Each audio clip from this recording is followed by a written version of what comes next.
Halo, assalamualaikum warahmatullahi wabarakatuh. Kembali lagi di channel saya Sitya Sukses. Ya, di sini saya akan memaparkan cara belajar aksara Jawa. Dalam pelajaran aksara Jawa dipastikan pasti ada pelajaran aksara Jawa.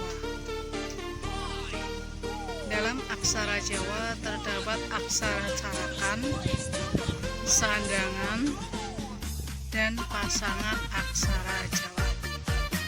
Cara yang pertama, kita harus menghafal terlebih dahulu aksara carakan, sandangan, dan pasangannya.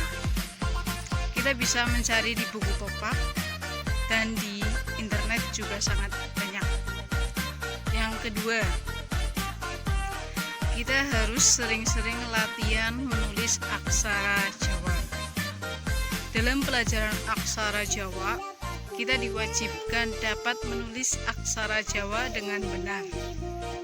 Yang ketiga, kita harus sering-sering membaca atau kita mencari tulisan-tulisan aksara Jawa yang digunakan agar untuk membacanya dengan baik dan benar.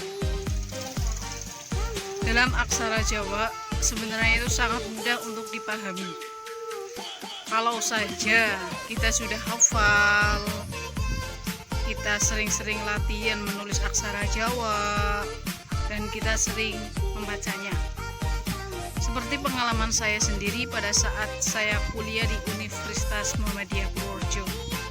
Pas pertama saya dari nol, saya tidak tahu apa sih itu aksara Jawa, dan saya sangat lupa pada saat pelajaran di SD, SMP, dan SMK. Pada saat saya belajar di UMP Purworejo, saya benar-benar kesulitan.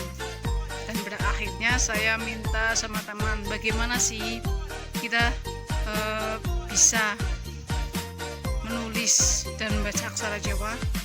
Dan saya minta diajari sama teman saya disuruh untuk menghafalkan aksara Jawa terlebih dahulu. Setelah itu saya disuruh untuk sering-sering menulis aksara Jawa. Dan yang ketiga, aku harus sering-sering membaca aksara Jawa. Dan alhamdulillah, pada saat ada pembelajaran aksara Jawa, alhamdulillah aku bisa menulis aksara Jawa. Saya bisa membacanya dengan lancar. Ya, walaupun kadang lupa ini huruf apa sih, ini huruf apa sih. Tapi pada saat kita sering berlatih, kita sering membaca, alhamdulillah saya bisa lancar. Dan mungkin itu saja yang bisa saya sampaikan.